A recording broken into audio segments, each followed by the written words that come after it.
Hello and welcome to LaRosa Reads.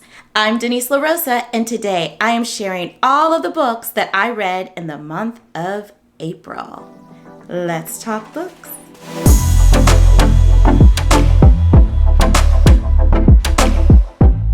So April was an interesting reading month for me. It was quite frankly a little bit on the underwhelming side of things. I typically read on average anywhere from 7 to 11 books a month, and I ended up reading only 5. Now, why is that? What prevented me from reading more books? Well, I had a work trip at the beginning of the month of April, and I was putting in 10, 12 plus hour days, and that was definitely not an opportunity for me to read more books.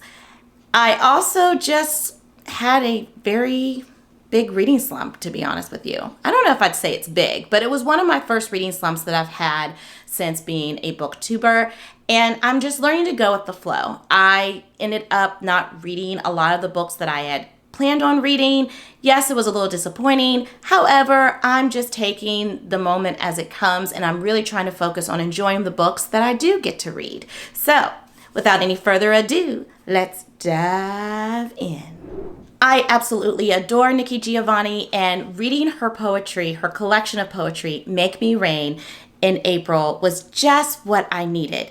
It wasn't the first book that I read this past month, but it is the first book that I'd like to discuss because it was so riveting, so thought-provoking, so profound. I found myself in moments of introspection. Nikki Giovanni is a delight. She's spunky, she's brilliant, she's fiery, she is just brutally, I don't want to say brutally honest, she's honest, as we all should be, about our truth, our reality as a society, as individuals. And some of these poems were hard-hitting. Some of them were very eclectic. She is just masterful in just allowing you to immerse into her world, into her mind. You feel like you're reading her mind when you read her collection of poetry, and this collection was no different. I am so glad that I read this book. So, as I often do here on LaRosa Reads, whenever I'm reading a collection of poetry or have read a collection of poetry, I like to read like one or two of those poems, and I think I should read this poem from Make Me Rain titled, But Some of Us Stayed. We forget the strength of those who stayed behind. We sometimes don't recognize what it took to decide to build a church, a school, a store to sell the yams we picked from the ground, the tomatoes we carefully watched turn red on the vines, to seek the okra pods as well as to pick our own cotton. We took pride in our work and lovingly encouraged our daughters to dream. We sent them, our daughters, to school, then to college, and they stayed to help others. 100 years is not so long when we plant love with patience. What we find, that song that gives us strength to go on. I love that poem and so many others in this collection. I highly recommend Make Me Rain. Another thing that I like to do monthly is listen to at least one audiobook. The audiobook that I chose to listen to in April is titled Book of Delights by Ross Gay. Ross Gay is going to be a featured author, guest author at the Pittsburgh Festival of Books, and I thought I would get a jump start into his wonderful literary work by listening to the Book of Delights. This is a collection of journal entries that a lot of folks have been recommending to me. They think that Ross Gay and I will vibe, and so I was super excited to listen to their voice, and it was, just like the title, a sheer delight. So Ross Gay took on an interesting project. It was his birthday, and he thought, wouldn't it be cool if I wrote a journal entry every day, starting with this birthday, all the way up to my next birthday, that's only going to be about things that delight me. Needless to say, Ross Gay takes us on a very wild ride, wonderful, delightful journey with these journal entries. And I just think the concept in and of itself is really neat, and I think I might try it myself. I don't know if I can stick with it for a full year, but I'm going to give it a go. Maybe I'll just try a month and see how it goes from there, because I think it's so wonderful to focus on the things that delight us, because Lord knows we have lots of things that can terrify us, that can make us sad and frustrated. And I think focusing on gratitude and delight is such a healthy way to engage in self-care. With that being said, I'm not Ross Gay, right? So we do share the identifier of being Black people. There's other things that we share and have in common. He mentioned a song by DeBarge titled Love Me in a Special Way, which was one of my favorite childhood songs. And so I kind of vibed and connected with that. But because you're getting someone's entry, their journal entries, some of them may very well resonate, and a lot of them are going to leave you being like, okay, that was interesting. I don't understand it, but good for them. So that part was a little bit of a downer. There were a lot of entries that I was like really like feeling a little uncomfortable. Like I was literally reading somebody's diary, like a complete stranger's diary. So whatever. Like for you, it may not bother you. For me, it was a little uncomfortable here and there.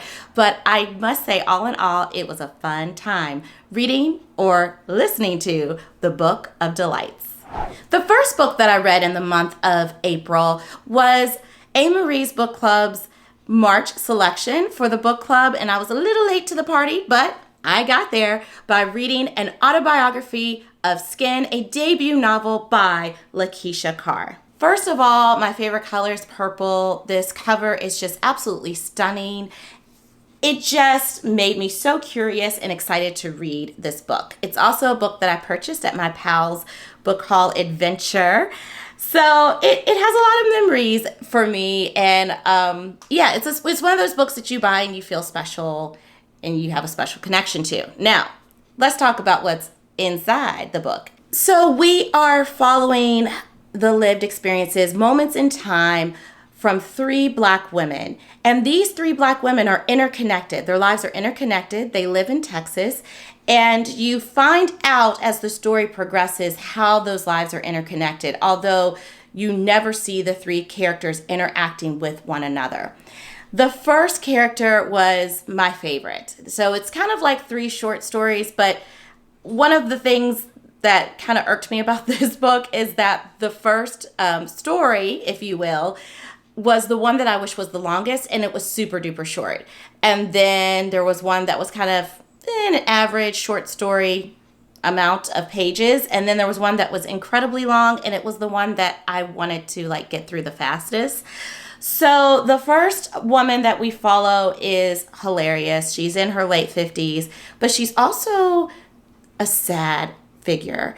And we follow her in a day of her life where she is going gambling and her interacting around with her husband. And they're at this moment in their relationship, their marriage, where they're just kind of putting up with each other. She's lost her mother. So it's just like a day in the life type of vibe.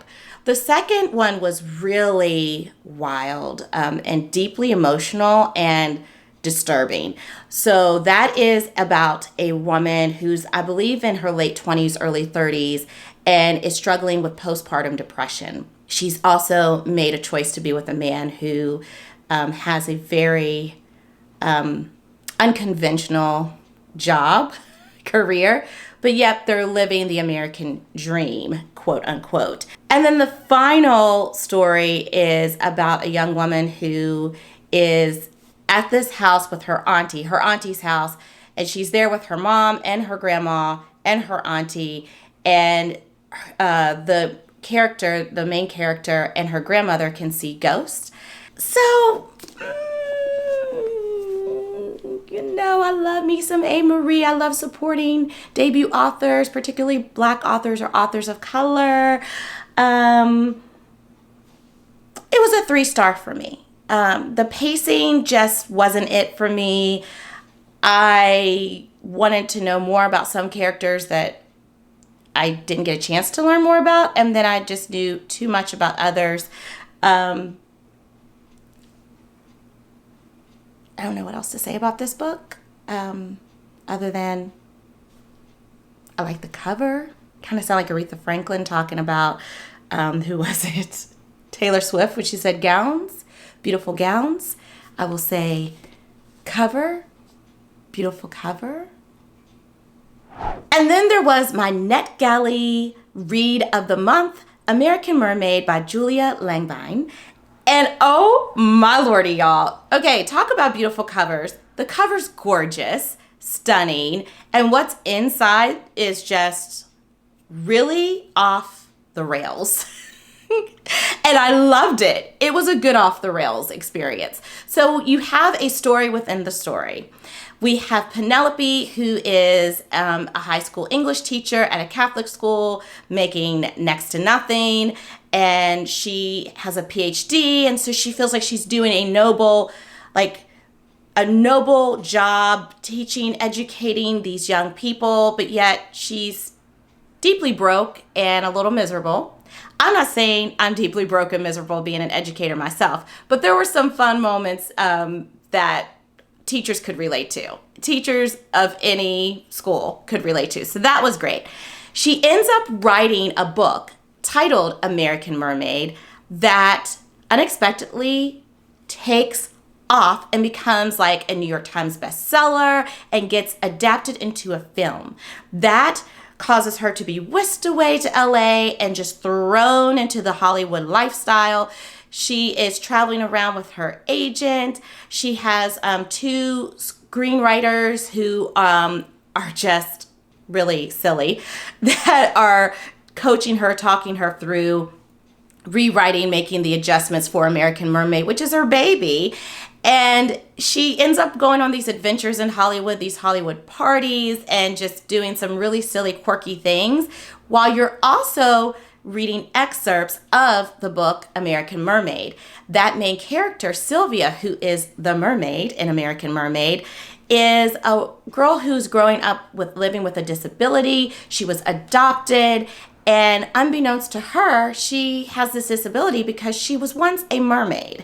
And her adopted parents decided to hire a surgeon that fixes her legs to separate them from being a tail, which then allows her to causes her to be disabled. But then that surgeon felt so bad that he created her to be able to turn into a mermaid when she jumped and dove into water.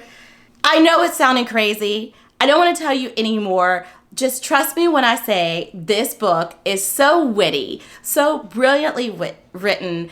All of the characters are just fun to read about, even the ones that come in for only a page or two. If you're wanting a good distraction, a good escape read, you need to read American Mermaid.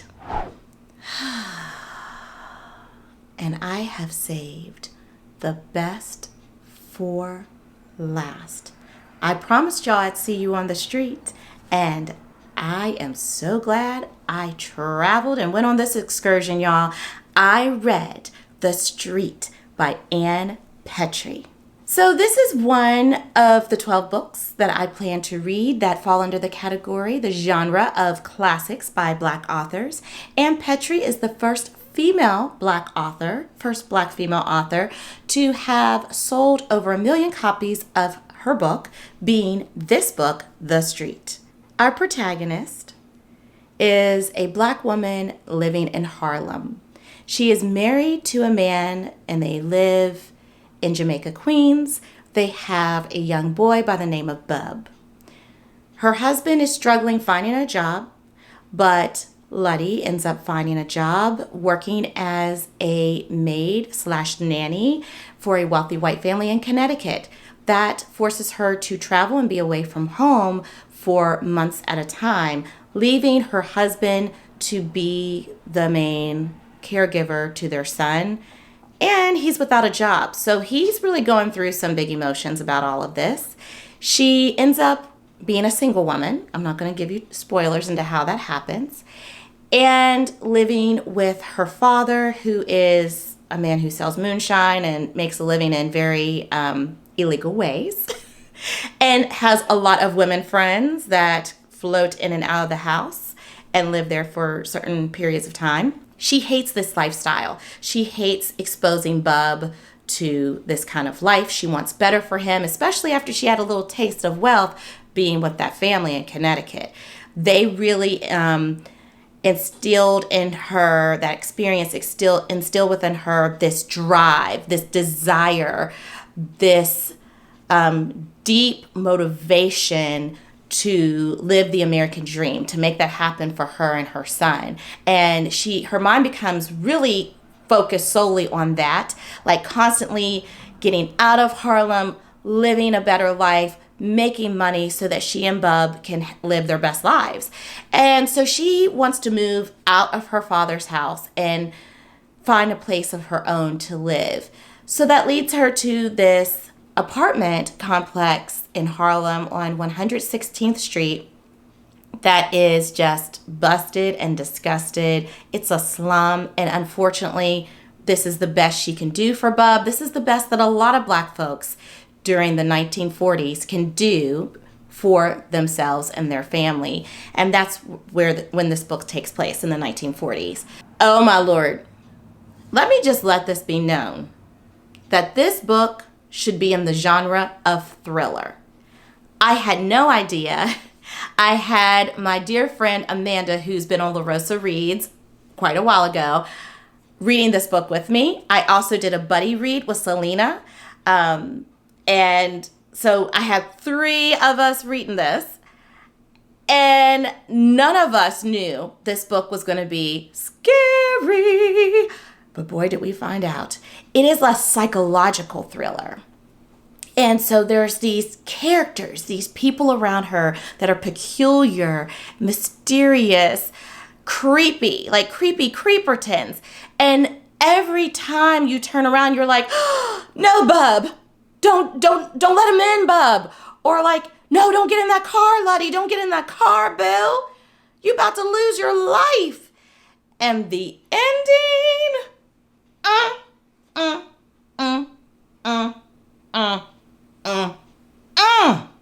This book was sheer perfection, chef's kiss, and it actually made me angry that we do not know more about Ann Petrie, that we don't learn about her in schools. Big love to Toni Morrison, the Toni Morrisons, the Bell Hooks. Love these beautiful Black women scholars and writers. But Ann Petrie, y'all, we need to know about her because this book was written in just exquisite ways. It was simplistic, yet so descriptive. It awakened all 5 of my senses. I mean, I literally felt like I was in these scary scenarios. And that ending was nothing short of brilliant. I didn't see it coming, and I love an ending that I don't see coming. So, friends, I predict right here, right now, in the month of May, that this is going to be one of my favorite reads of the year. You need to read The Street if you haven't already done so. All right, friends, that was my April reads, and I'm curious, what did you read in April? Let me know by hopping over in those comments below, and let's talk it up. Also, catch up on my other reads. Find out what I'm planning on reading in the month of May by watching my May TBR. And until next time, happy reading. Bye.